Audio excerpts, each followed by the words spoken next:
Bonjour tout le monde, ici Monsieur Cacahuète et ce soir nous sommes vendredi 28 janvier 2022 et il est déjà 22h21.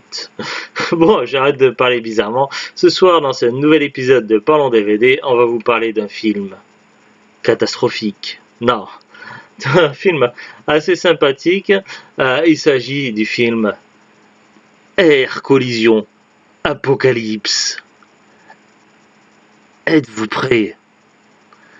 Avec Jordan Ladd, Reginald VelJohnson et d'autres acteurs. Alors, Reginald VelJohnson, si ce nom vous dit quelque chose, il a joué un personnage notamment dans Die Hard 1 et 2, mais aussi dans la série La vie de famille, il jouait un des rôles principaux.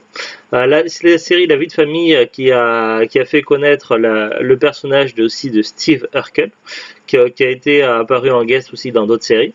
Mais bon, là je m'écarte un petit peu. Alors, qu'est-ce que c'est que ce film? Il faut savoir que c'est un film produit par les studios Asylum, The Asylum. Alors The Asylum Company, donc c'est une compagnie qui est spécialisée dans les mockbusters. Donc en général, c'est plutôt des films inspirés ou parodiant des films à gros budget. Ça s'inspire un peu des blockbusters, sauf qu'ils en font des mockbusters, mais ils ont également des titres originaux.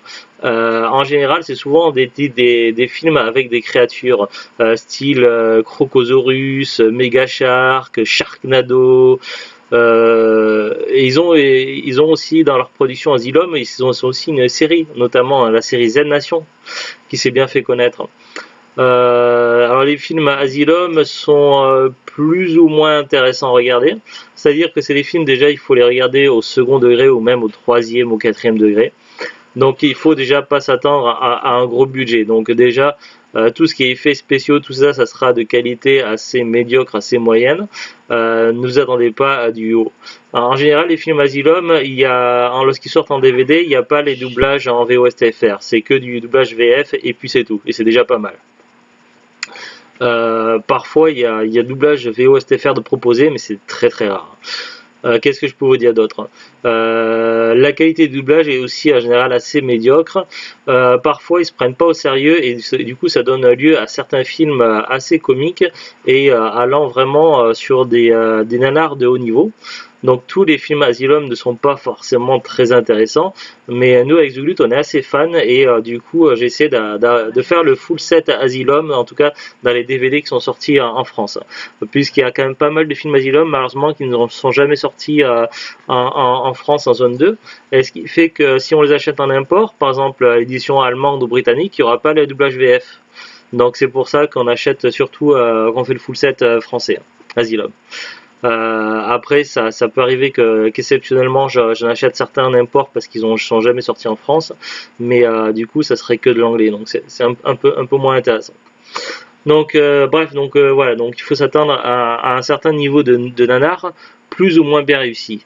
Et là, franchement, on est sur le haut. C'est pas le meilleur Asylum, mais ça reste quand même au niveau nanardesque, c'est vraiment pas mal du tout. Donc c'est un film à prendre et à regarder un jour quand on a envie de rigoler en fait.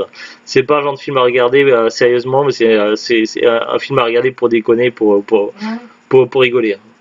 Mais rien que le jeu des acteurs, le scénario, il y a tout qui est vraiment catastrophique. C'est vraiment apocalyptique. Ah ben tiens, ça tombe bien, le film s'appelle Air Collision Apocalypse.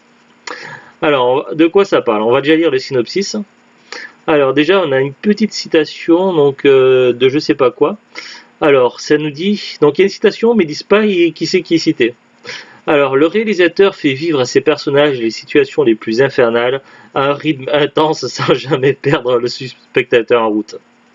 Oui, il y a des personnages qui ont été perdus à un moment donné dans l'avion, qui se sont un petit peu envolés. Mais le spectateur, non, puisque nous, on était bien attachés à notre chaise. Reginald VelJohnson, Die Hard, y est remarquable. Alors qu'une tempête solaire sans précédent menace les États-Unis, le système de trafic aérien est hors de contrôle. Air Force One est un avion de ligne. Non, et un avion de ligne sont bloqués sur la même trajectoire. Le cataclysme semble inéluctable. Déjà, il y a une erreur. Ouais, ils ont fait allusion quand même qu'il y a un phénomène solaire bizarre, mais c'est pas, C'est pas ça, mais c'est c'est pas ça, c'est surtout à cause un d'un, satellite qui part en morceaux. oui, un satellite qui part en vrille et qui fout la merde. Mais à un moment donné, il y a quand même, Mais est-ce que c'est pas l'éruption solaire qui a oui, fait ça, ça? ça se peut parce ils font rapidement allusion à un truc solaire au début et ça y revient vers le milieu du film. À un moment donné, ils disent qu'il y a un truc, un rayonnement ou je sais pas quoi étrange. Ouais, mais c'est pas ça le plus gros du truc. Ouais, alors on va essayer de faire un résumé un petit peu de notre façon. Alors, durée 85 minutes, son en 2.0, langue française. Donc, voilà, je vous montre. Donc là, on a une jaquette où on voit que c'est la catastrophe est inévitable. Alors ouais, donc on nous explique rapidement au début qu'il y a un nouveau système de contrôle informatique qui s'appelle A4 et qui est là pour gérer un petit peu tout, et ainsi que tout ce qui est antiterrorisme. Et on nous a dit au début que ça n'a quasiment pas été testé, donc ça a été testé très brièvement et ça a tout de suite été mis sur le marché. Évidemment, donc tout le monde ne bénéficie pas encore de ce truc A4, mais là où ils ont mis ça en priorité, c'est sur Air Force One. Alors évidemment, Air Force One, c'est un avion qui est vraiment très important puisque c'est l'avion officiel du président des États-Unis. Mais évidemment, donc le truc qui n'a pas été testé et qui peut potentiellement partir en vrille, ils le mettent sur Air Force One, forcément. Donc là, on sent déjà la très bonne idée. Donc on sent déjà que c'est vraiment très con. En plus de ça, donc il y aurait a priori une tempête solaire, mais il y a également le fait, c'est peut-être ça qui a touché le satellite, mais il y a un satellite qui part en vrille et il y a des morceaux de satellite qui tombent de partout et qui explosent des trucs, et on voit donc dès le début que ça va vraiment être un très mauvais moment pour les gens. Et il se trouve qu'en parallèle, il y a donc deux avions qui sont encore dans les airs. Donc l'avion Air Force One avec le président, sa femme, sa fille, pilote, copilote, un sergent et peut-être un ou deux passagers en plus. Mais voilà, c'est quand même assez réduit, mais en même temps c'est parce que c'est un avion assez personnel Air Force One. Et en parallèle, il y a un autre avion, donc c'est Blue quelque chose, je sais plus, un avion de ligne classique avec pilote, copilote, steward, hôtesse de l'air et puis plein de passagers. Donc voilà, on a ça. On va avoir aussi donc comment on appelle ça? Tu sais où c'est en bas et ça pour les trucs aériens, contrôle aérien. Le bâtiment où il y a des contrôleurs aériens. Voilà, il y a une tour de contrôle également avec Reginald Val Johnson et une jeune stagiaire qui est là pour son premier jour de stage. Évidemment, donc les petits morceaux de satellite qui vont tomber à droite et à gauche vont, comme par hasard, il y a un morceau qui va viser la tour de contrôle et causer des dégâts assez problématiques. Mais évidemment, donc le fait que le satellite du coup n'est plus forcément en très bon état vu qu'il se désintègre, eh bien, ça entraîne des problèmes et des soucis, ce qui fait que du coup le satellite le programme A4, A4 c'est ACAT hein, et pas A4 comme le format A4 pour les papiers.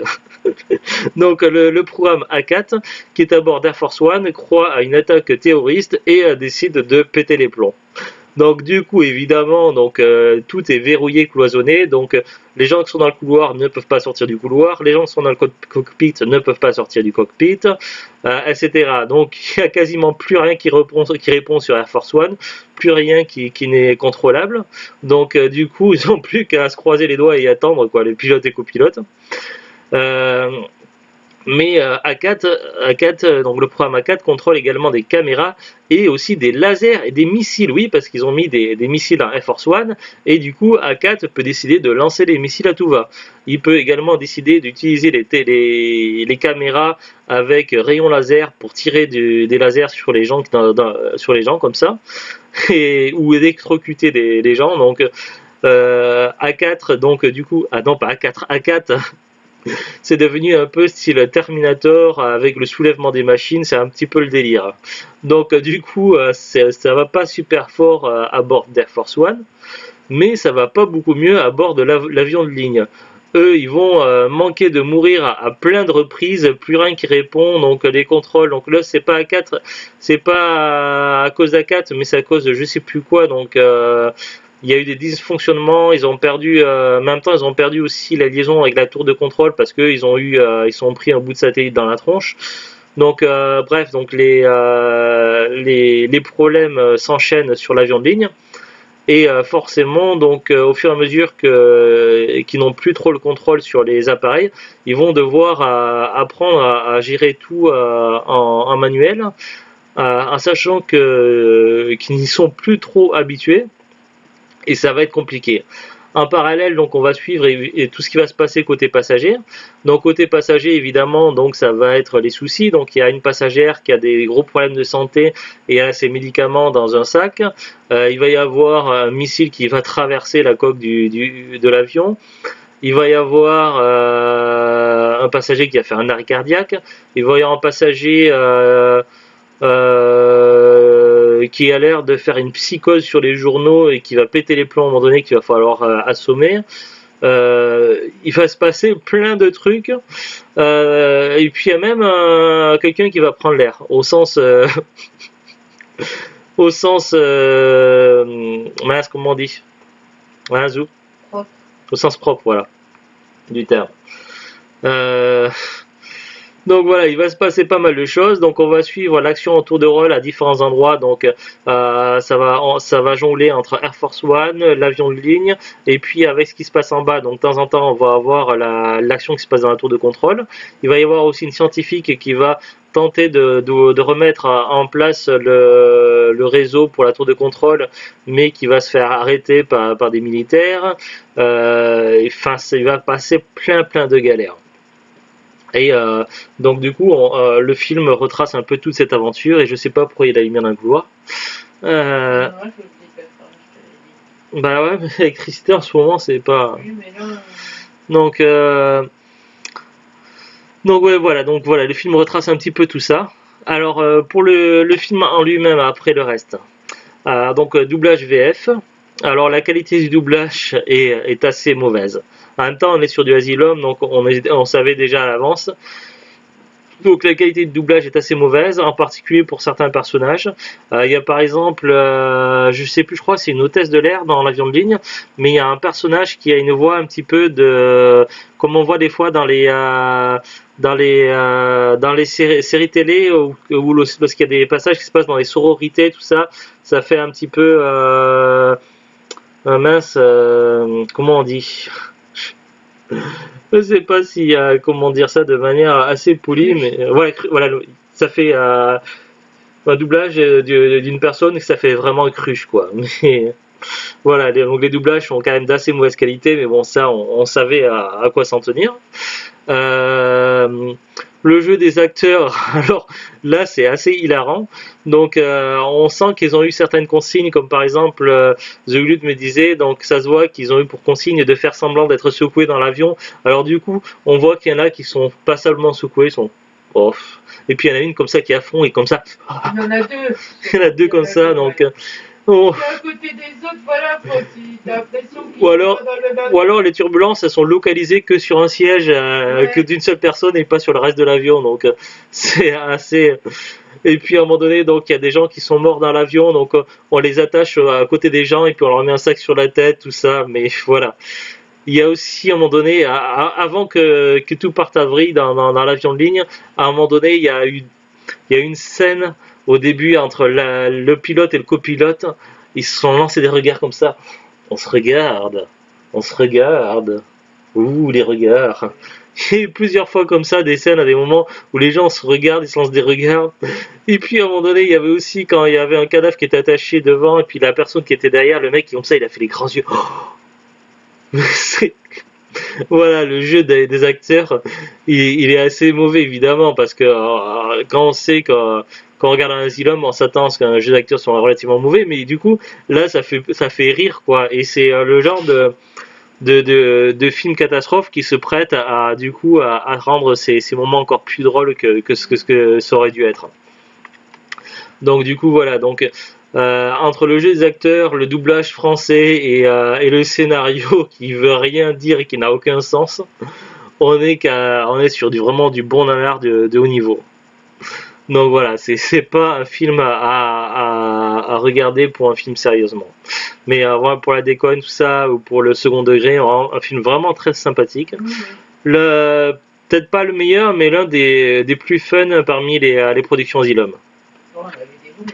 Ouais. C'est pour ça que je dis c'est pas forcément le meilleur, mais c'est l'un des Asylum les plus fun à regarder. Voilà, pas grand chose de plus à dire, donc on peut pas trop spoiler non plus. Mais voilà un petit peu pour faire le tour. On va regarder ensemble la fiche Wikipédia. Air Collision Apocalypse. En anglais, le titre VO Air Collision. Donc en français, on a rajouté Apocalypse, de peur que Air Collision ça soit pas suffisamment. Apocalypse. Ben oui, non, mais c'est parce que des fois on traduit ou on rajoute, modifie tout ça pour la France et ils sont estimés que Air Collision c'était pas assez vendeur, donc on rajoute l'Apocalypse derrière. Bon, bref, donc Air Collision Apocalypse ou Air Collision est un film catastrophe américain réalisé par Liz Adams, sorti en 2012 pour The Asylum. Écrit par Liz Adams, le film raconte l'histoire d'une tempête solaire qui détruit les satellites du système de l'ACAT, un nouveau programme de lutte contre le terrorisme aérien. Bob, interprété par Reginald VelJohnson, qui joue le rôle d'un aiguilleur du ciel de la tour de contrôle de Cleveland, va guider l'atterrissage de 2 avions qui risquent d'entrer en collision. Un DC-9 avec des passagers civils et l'Air Force One avec le président des États-Unis. Depuis le début, en plus, dès qu'il va avoir un souci, personne n'est... Bah oui. Produit par David Michael Latt. David Michael Latt, c'est un nom qui revient très souvent dans les productions Asylum. Donc produit par David Michael Latt, le film a été tourné en anglais à Santa Clarita, Californie, États-Unis, et diffusé en direct to vidéo le 27 mars 2012, puis en France le 4 février 2014. Un autre film similaire de The Asylum, Airline Disaster, également sur un accident d'avion, est sorti le 29 juin 2010. Alors celui-là on l'a pas en DVD, Airline Disaster, il nous le manque dans la collection. Alors, fiche technique, titre Air Collision Apocalypse, titre original Air Collision, réalisation et scénario de Liz Adams, producteur David Michael Latt, société de production The Asylum, société de distribution The Asylum pour les États-Unis, en France Family Films. Bah, pour dire que c'est un film familial, bah, je dirais pas trop quand même. Hein. Il faut pas trop regarder ce film avec des enfants parce que c'est un film quand même catastrophe. Donc, Family Films, c'est assez drôle comme nom de société de distribution pour un film catastrophe. Enfin, bref. Budget $260,000 US. Durée 92 minutes. Année de production 2012. Date de sortie aux États-Unis le 27 mars 2012 en DVD et disque Blu-ray. En France, le 4 février 2014 pour le DVD. Casting donc Jordan Ladd, Gerald Webb, Reginald VelJohnson, Aurora Perino, Michael T, Darren Cooper, Darren Anthony Thomas, Andy Clements, Meredith Thomas, Stéphanie Houlard et Erin Cocker. Critique réception. La review aggregator Rotten Tomatoes rapporte le résultat de 49 votes qui ont donné au film une critique négative avec une note moyenne de 2 sur 5. Allociné donne une note de 2,5 sur 5 pour 11 notes. Ah, il y a une citation. Piège de cristal, Die Hard, l'aiguilleur de la tour de contrôle Reginald VelJohnson est l'homme le plus important dans le casting de cette sorte de film qui cherche toujours le succès avec des catastrophes aériennes dramatiques. L'ennemi de la semaine est un système informatique qui est incapable de distinguer entre les personnes dans des accidents, les actes héroïques et les dommages collatéraux sont le résultat inévitable. Ça, c'est une citation de vidéo.de. D'accord, et c'est tout ce qu'on a comme info sur Wikipédia. Alors le DVD, donc nous on l'avait acheté en brocante. Alors je sais plus, mais en brocante en général, quand on achète des DVD, c'est à 1 euro. Donc on a dû la payer certainement 1 euro pièce. On l'avait acheté il y a quelques années. Je sais plus dans quelle région on était. un week-end Picardie. en Picardie. Hein? C'est ça? On était près de la Picardie, après c'est pas. Est-ce que c'est dans la Picardie ou Ouais. région Mais limitrophe de la Picardie, je sais. T'as un week-end invité pour un anniversaire et donc c'était peut-être en Picardie, quelque chose comme ça. Le lendemain d'anniversaire, on était invité, on avait fait une brocante. Attends, 2000, Il y a plus de 2 ans maintenant, Ah si. au moins 3 ans. Il a un an de plus, c'était pour les 40 ans. Et il a 15 ans de plus que moi, donc 2 ans et demi. 2 ans et demi? C'est juste avant le Covid après. Avant le Covid, ouais. Donc, alors, j'ai regardé un petit peu sur Amazon. Donc, évidemment, c'est plus commercialisé, donc expédié, vendu par Amazon. Donc, maintenant sur Amazon, ça va être des vendeurs pros ou des particuliers. Alors, j'ai regardé les prix en neuf pour voir. Alors après, il y a d'autres sites. J'ai regardé sur Amazon et puis après sur Rakuten, mais j'aurais pu regarder sur Fnac, Le Bon Coin, Vinted, eBay, etc.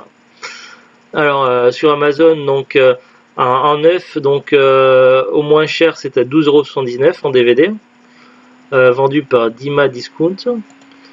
Le Blu-ray est vendu moins cher, donc le prix le moins élevé, c'est 5,50 €, vendu par on ne sait pas quel vendeur, il n'y a même pas marqué le nom du vendeur.